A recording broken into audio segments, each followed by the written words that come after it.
Hi, I'm Nick and this is the TbT channel. Welcome to part 3 of this 3-part series, rebuilding. In video 1 we looked at taking it apart, in video 2 we looked at how to improve it, and in this video we're just going to put it back together. So to start with, we're going to lubricate the piston. Now the product we use is our own bum slide high molybdenum content paste. Any molybdenum grease will do. The higher content it is, the better. Okay, but what we want is just a small amount. We don't want to overload this, and we just want to rub this all the way around the piston.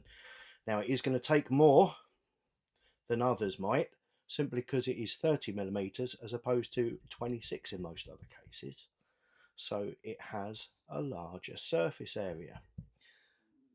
I am doing this properly because this is going back together and I'm going to be using it this afternoon, so I want this to be the last time I'll put it back together for a while. Pay particular attention to the skirt there, make sure you get plenty on that, and then from the other direction with the black that's on your finger just all the way around the seal there, just discolouring that and making sure you get some on the lip all the way round. If there isn't enough, you'll notice that the when you go over chrono it'll drop every time, but if you leave it 10 minutes it goes back up again. That's how you know that's getting too warm, there's too much friction, it needs more bum slide. So we put that inside here like that, and the next thing we need to do is the little shoe, our little our little cast shoe, which if yours has the pressed shoe, I would thoroughly recommend you replace it with one of these cast ones. They are much better.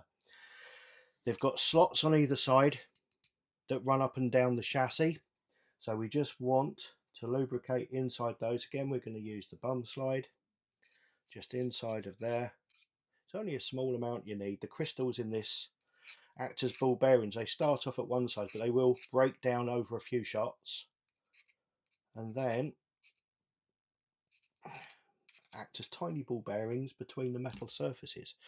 With the shoe, the little double on the end of it goes towards the rear, so we pop him into the slots there and back.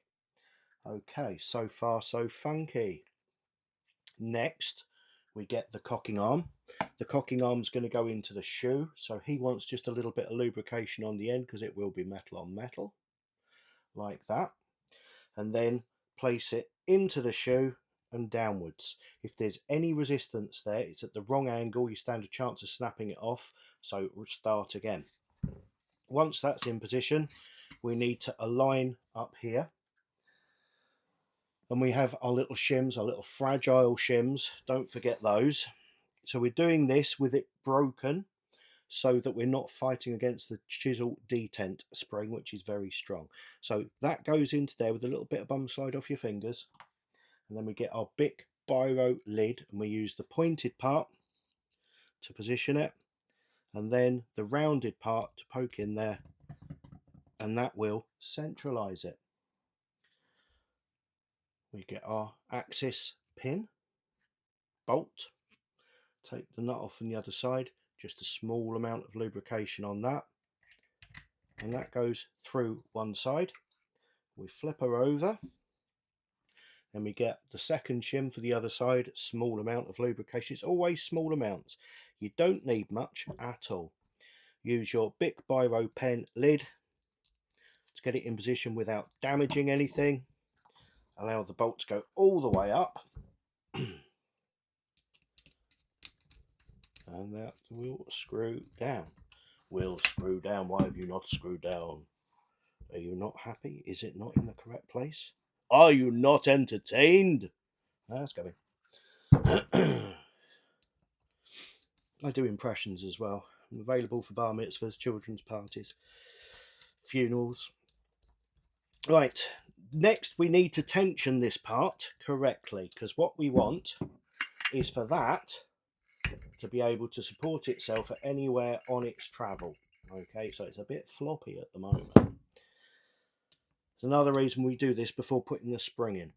So just a little twist on there. That's it. We're not really, I mean, if you were to whack it, it'd go down, but if you stop it at any point, it stops in the position that you want it to. That is correct. Next, we get our locking nut on the other side, and our locking washer on the other side, and our nut.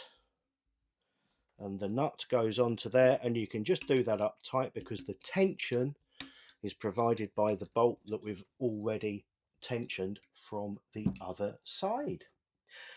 Next, we are going to get our spring with our guides inside of it, and we're going to lubricate it. This one, as you can see, is already lubricated. This is about my third take because certain words are found offensive on the internet and you have to be over 18 to hear them.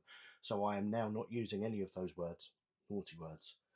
But what we do to lubricate that is we take our sachet of molybdenum grease, put a small amount into the palm of one hand, and then you just drag the spring through it. Okay, you'll see it on my other videos. And that is it. There's not much on there. There's just a small covering over the whole of the spring. We then put some bum slide on the inside of the top hat to lubricate the latch rod, and then we stick the slip washer onto the front of there, pop that onto the latch rod and push everything into place. Next, we get, you'll see with this one, there's absolutely no preload. This is the reduced kit, okay, the 15 to 17 kit. Trigger block, just a small amount of the bum slide onto there, and you'll see that absolutely no trouble at all, it just screws on. If you have more preload, you may need a spring compressor.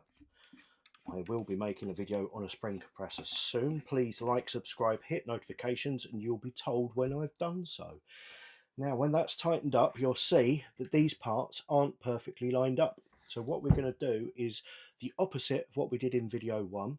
We're going to take our piece of material that is softer than the surrounding steel, put it into there, and then we're going to tap it until they're perfectly lined up,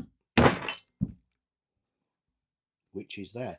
You can tell when they're right because you rub your fingernail along the top rail on both sides and on the inside of there, and you shouldn't be able to feel the join. You may be able to see it, but you can't feel it, and when that's happened, you know it's correct.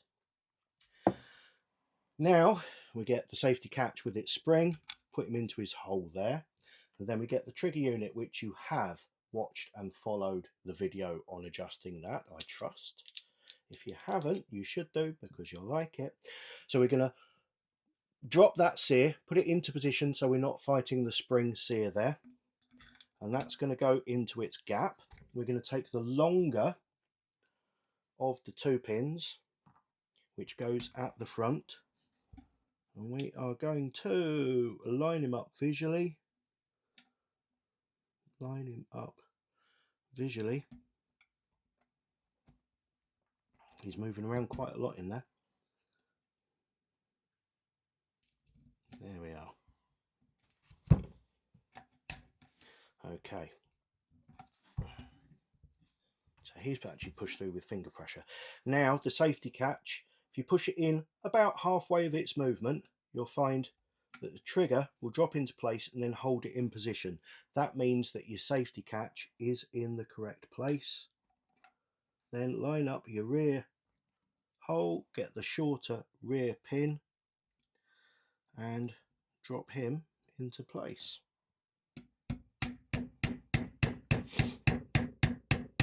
Then we simply pull that so that it can be cocked, and we are complete. It is done. You have finished. Thank you very much for watching. Please like, subscribe, hit notifications, as I keep saying, because we've got lots of plans for the channel. I will see you all again very soon. Thank you and goodbye.